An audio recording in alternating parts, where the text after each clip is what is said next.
Welcome back, deep divers. Ready for another fascinating deep dive?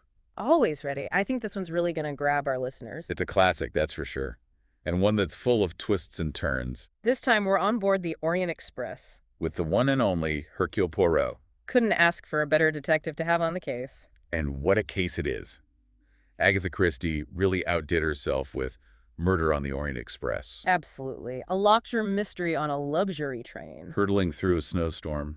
Oh, did I mention there's a murder? A murder most foul indeed. So, to set the scene for our listeners who may not have read the book recently, Or seen one of the many film adaptations. we find Poirot traveling on this, well, lavish train. The Orient Express, the epitome of luxury travel in the 1930s. But luxury turns to chaos when the train is forced to stop. Dead in its tracks, so to speak. Stuck in a snowdrift between Vinkopci and Broad. And that's when the body is discovered. Samuel Edward Ratchett, found dead in his locked compartment. And that's just the beginning of the puzzle. Because how could the murderer have possibly gotten in or out? With all those other passengers on board. And with the train essentially sealed off from the outside world by the snowstorm. It's the perfect setup for a classic locked room mystery. Only this locked room is hurtling through the frozen Balkans. So that's what we're here to unravel today. How did this seemingly impossible murder happen? Who could have done it? And more importantly, why? And what do the initial clues tell us? We'll be examining all the early evidence, analyzing those first impressions Poirot gets, really trying to understand the core enigma of the crime before Poirot lays it all out in his typical dramatic fashion. Because let's be honest, Poirot loves a good reveal. He certainly does. But before we get to the solution, we need to really sink our teeth into the problem. Let's start with Ratchett himself. What did Poirot make of him initially? Well, right off the bat, Poirot senses something off about Ratchett. He even describes him as evil. Evil. Strong word for a first impression. Oh, but Poirot felt it. He describes this almost visceral sense of unease around Ratchett. He says there was something wild about him, like a caged animal. A caged animal, you say? That seems to foreshadow something. But I wonder, how much did this initial impression actually influence Poirot's investigation? Well, it's hard to say for sure, but Poirot definitely places a lot of weight on his intuition. He's not all logic and cold deduction, you know. He really tries to get a feel for the people involved in his cases. And that initial feeling of distrust toward Ratchett undoubtedly played a role in how he approached the investigation. Then you have the encounter at the hotel. The Tokatlian in Istanbul, wasn't it? Ratchett asks Poirot for protection. Yes, he even shows Poirot those threatening letters he's been getting. Imagine that. The victim practically foreshadowing his own murder. But Poirot turns him down. Point blank. Says he won't take on a case unless he feels some sense of, well, justice or righteousness. And Ratchett, well, he didn't exactly give off those vibes. And that adds a whole other layer to the mystery, doesn't it? Knowing that Poirot had the chance to prevent the murder, but chose not to. It certainly makes you wonder. And then there's the whole question of how full the train was. Oh, yes.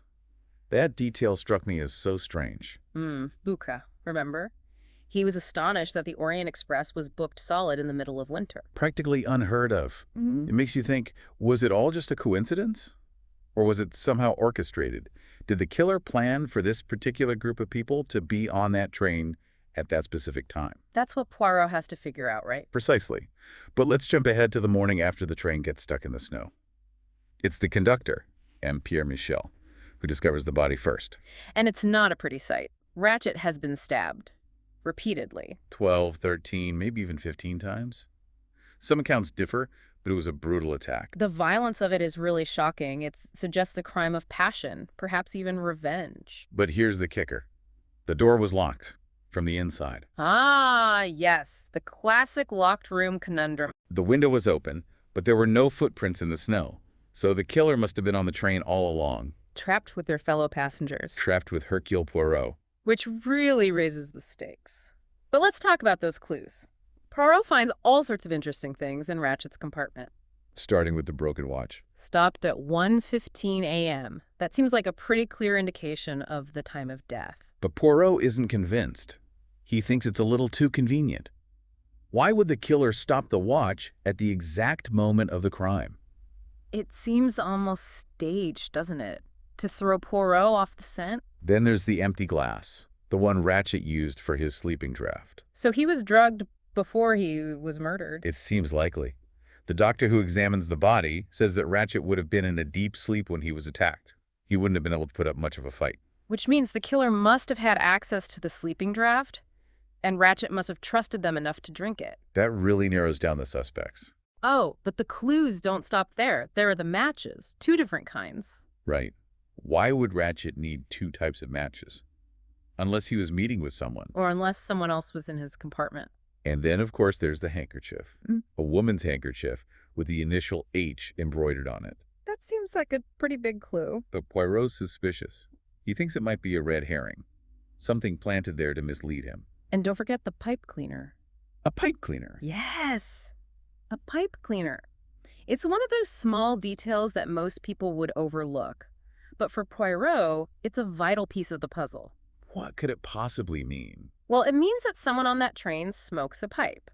But the question is, who? And then the most significant clue of all. The one that really blows this case wide open. You're talking about the burnt piece of paper. Yes.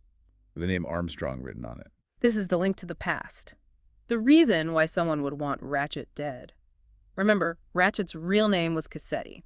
And Cassetti was responsible for a horrific crime years ago. The kidnapping and murder of a young girl named Daisy Armstrong. A case that gripped the nation. And one that Poirot remembers all too well. So the question becomes, is Ratchett's murder an act of revenge for the Armstrong case? And if so, who on that train is connected to the Armstrong family? Poirot's work is cut out for him. To say the least. So now comes the part where Poirot starts interviewing the passengers. All those colorful characters, each with their own secrets and their own alibis. We start with Hector McQueen, Ratchett's secretary. He admits that Ratchett was receiving those threatening letters, but he insists he was in his own compartment all night. A likely story. Then there's Edward Masterman, Ratchett's valet, a very proper, very English sort of fellow. But was he hiding something? He claimed that he gave Ratchett his sleeping draft and then went to bed in his own compartment, which he shared, by the way, with Antonio Foscarelli, the salesman. Ah, the salesman. And we can't forget Mrs. Hubbard, the over-the-top American socialite. Oh, she's a character, always causing a scene. She swears that she saw a man in her compartment during the night.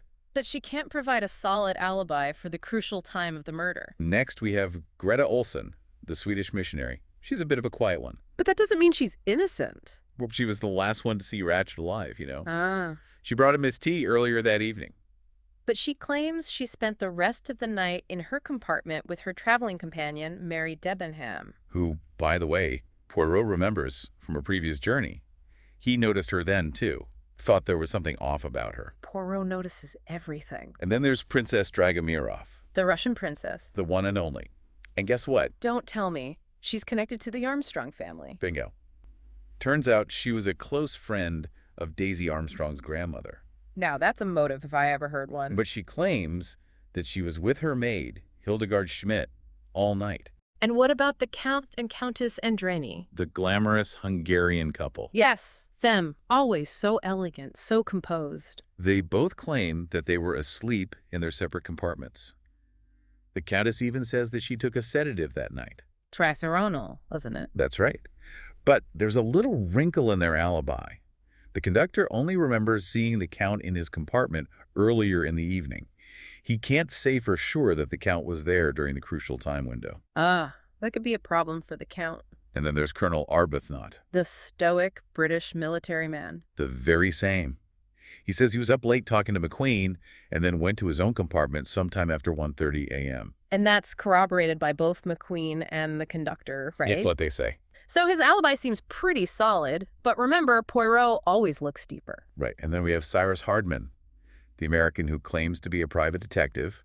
He was hired by Ratchett for protection. Hired by Ratchett? Interesting. But Poirot doesn't entirely buy Hardman's story. Why not? He just has this feeling, you know, like something's not quite right with Hardman. And lastly, there's the conductor. Pierre Michel. A good man by all accounts. But could he be involved somehow?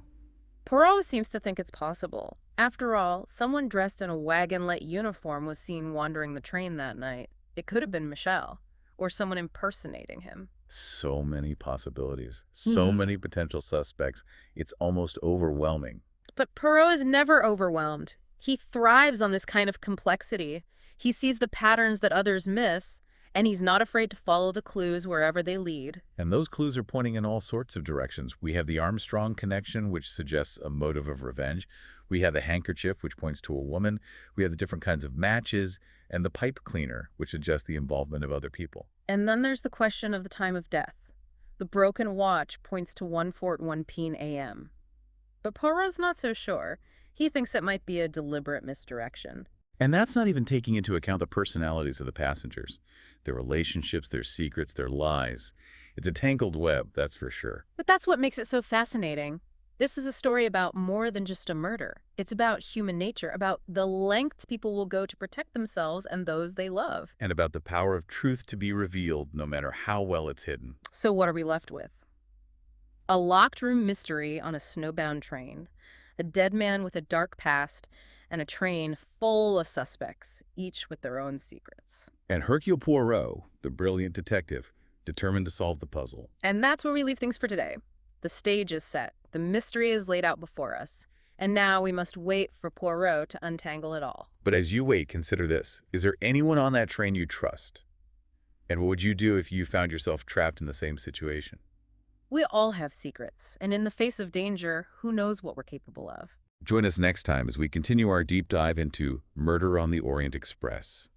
We'll delve deeper into Poirot's investigation, explore the motives of the suspects, and get closer to uncovering the shocking truth behind this seemingly impossible crime. Don't miss it. Until then, happy sleuthing.